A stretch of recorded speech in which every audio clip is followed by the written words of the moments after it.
খবর 24 সাথে আপনাকে স্বাগত। নতুন নতুন খবর জানার জন্য আমাদের চ্যানেলে চোখ রাখুন।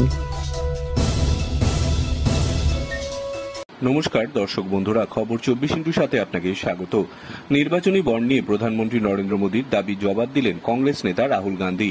কেরলে ভোট প্রচারে গিয়ে সোমবার রাতে তিনি বলেন, নির্বাচনী বন্ড আদৌ কোনো স্বচ্ছতার কর্মসূচি নয়, বরং বিশ্বের সবথেকে বড় তোলাবাজির চক্র, আর নরেন্দ্র মোদী তারই মাস্টার মাইন্ড।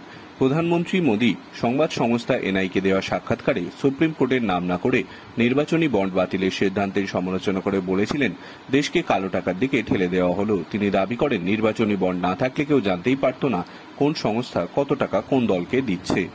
সুপ্রিম কোর্টকে সরাসরি অসাংবিধানিক বললেও নির্বাচনী বন্ডের পক্ষে সওয়াল করেই সংবাদ সংস্থাকে মোদী জানান, ভোটে কালো টাকা ব্যবহার বন্ধ করার উদ্দেশ্যেই ওই ব্যবস্থা চালু করা হয়েছিল। তার মন্তব্য, যদি সৎ প্রতিফলন দেখা যায় সকলেই একদিন এই নিয়ে অনুশোচনা করবে। সেই সঙ্গে তিনি বলেন, আমি কখনোই বলিনি এই সিদ্ধান্ত পুরোপুরি ত্রুটিমুক্ত, কিন্তু বিরোধী দলগুলি নির্বাচনী বন্ড নিয়ে মিথ্যা প্রচার করছে।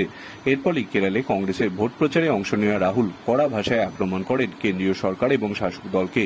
তিনি বলেন, কিভাবে কেন্দ্রীয় এজেন্সির হানার পর শাসক দলের তহবিলে নির্বাচনী বন্ডের অনুদান ঢুকেছে, কিভাবে নির্বাচনী বন্ডের মাধ্যমে টাকা পাওয়ার পর নির্দিষ্ট সংস্থাকে বরাদ দেওয়া হয়েছে, তা এখন প্রকাশ্যে চলে এসেছে।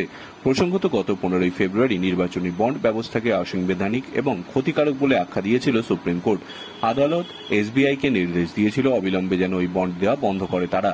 এরপর শীর্ষ আদালতের নির্দেশে নির্বাচনী বন্ড সংক্রান্ত তথ্য নির্বাচন কমিশনে জমা দিয়েছিল এসবিআই। কেন্দ্রীয় অর্থমন্ত্রী নির্মলা সীতারামনের স্বামী তথা বিশিষ্ট অর্থবিদ পরাকলা প্রভাকরও নির্বাচনী বন্ডকে সারা পৃথিবীর সবথেকে বড় দুর্নীতি বলে চিহ্নিত করেছেন। ব্যুরো রিপোর্ট, খবর 24x7।